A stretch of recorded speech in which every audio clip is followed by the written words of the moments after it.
What's up everybody, welcome to the Life of a Board Gamer. My name is Daniel and for some time now we haven't looked into any Kickstarters, we haven't done any previews. That's just because I don't have time for everything, so I kind of moved away from the doing Kickstarter previews. But when I saw that Phantom Lab Games are looking for previewers for ACORNISM, and when I read the rulebook, because the game looked really easy to get into, I definitely wanted to check it out. It's basically dominoes with a cute little twist that I really enjoyed, and so yeah. They said they agreed to send me the game, so this is like a prototype version. Some components might be changing when the game is out, for full game is out and all that, so be aware.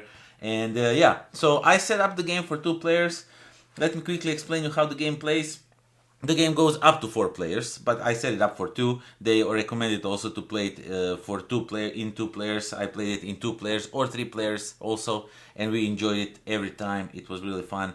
So basically, you will get 4 of these dominoes in front of yourself, 4 of these tiles, and on these tiles you will have an animal and you will have some acorns on the other side. And the story goes, the winter is coming. It's not a Game of Thrones reference. So, and the animals are hungry. You know, they want to be well fed through the winter. So you need to feed them with the acorns, and then you will get some points by that. You know, I'm really bad when explaining the story of the game, but basically, you will have these animals and they will have like this number over here, and then the acorns, and the number is how much acorns it needs to be around it, orthogonally. Diagonally doesn't count.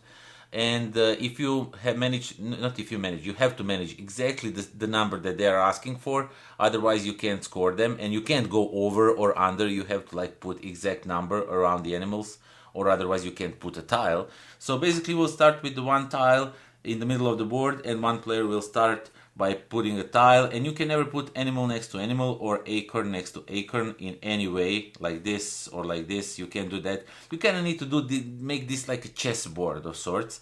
So I can basically like do something like this, and then I will just draw another tile, and then it's another player's turn. And for example, now we see that this bear already has 6 around it, and which means that he has 2 twos, which means if he puts these 2 around it, he can close it, but he can only put 1, you know. So if, let's say, for example, the other player is not a good player, he doesn't play good, and he didn't see what he done, so he puts his tile like this, for example, which is all valid.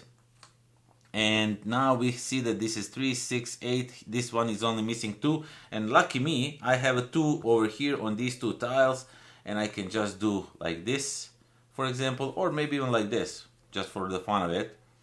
Let's say I do it like this, and I put a tile. Now this bear has 10 around it, and I will put one of my markers to denote that I will earn these 10 points at the end of the game. And I will draw another tile for me, and now the other player is mad, but okay, he made a mistake. He's gonna try to like see if he can do something about it. So let's say, for example, he plays this 5 over here. Now that's really cunning of him, or her, whoever you want it to be, this other player, because this squirrel requires 5, and this is 1, 2, 3, 4. This is 0 because it doesn't have any acorns on them, which means only 1 can go over here, and that's pretty awesome because I don't have any ones, but he has actually. So then it's my turn to play. Let's say, for example, I'll just play this one over here because I don't know, I just decided so, and then it's their turn. And then they will put this one over here, which means now this squirrel has 5 around it, and they will put over here. And that's how you actually play the game. This is the entire gameplay. Of course, one thing I forgot to mention is you can't go a grid above 8 times 8 spaces. So this is like currently like 4 times 5. So it's, say, for example, let's say that we have something like this going on. So that's 1, 2, 3, 4, 5, 6, 7, 8.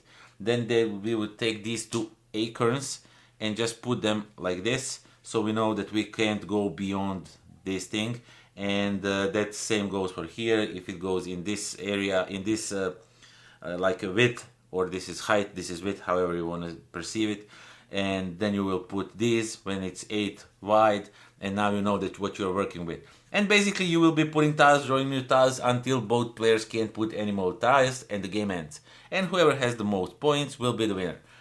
Super easy game, super simple, but I really like the twist with these acorns when you need to like match everything up. And as I previously said, I played this game in 2 players, I played it in 3 players, I didn't play it with 4 players, but in 3 players I really also enjoyed it. So this is not like strictly 2-player game, even though they do recommend it as a 2-player game. It works really well with 3 players. You are constantly looking what others are doing, like for example, when this 5, when I put this squirrel on a 5 and when they set themselves up, sort of, that's what we were doing through entire game. We were just setting ourselves up. So I see like if I put this bear, that's 10. If I put it over here with this thing, with this acorn and everything, like I need 4 to finish it, and the both players don't have 4 over with them. So that's really awesome because I have. So I know I set myself up for 10 points, which is really awesome. And you can always, of course, try to mess them up, put something else maybe next to it to maybe offset a little bit. There's like traps that you can set up for other players, so to say. So the game is really simple, but it has depth. It has cunningness, so to say, how to mess up with the players or other player, you know, how to set yourself up and how to mess up their way of scoring if you are able to do so.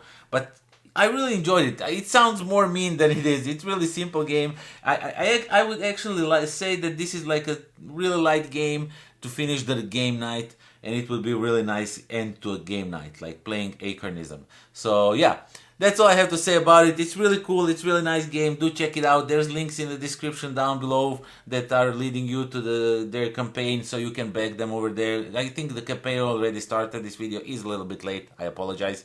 And yeah, thank you all for watching. Thank you for subscribing. Thank you for spending time with me. Thank you for supporting me on Patreon. If you are not supporting me on Patreon, please consider, because everything I earn over there I just pour back into channel, back into better equipment. And if you're not subscribed, consider subscribing, you know, liking this video, leaving a comment. What do you think about this game? Does it sound fun to you? Would you back it? Stuff like that. And yeah, thank you all for watching, and until next time, pozdrav. Because I haven't, I kind of like stayed away from them I kind of get away from them a little bit, moved away, so to say. And yeah, stupid. Looking at some Kickstarters. Today we are looking at some Kickstarters. So, just one, not all.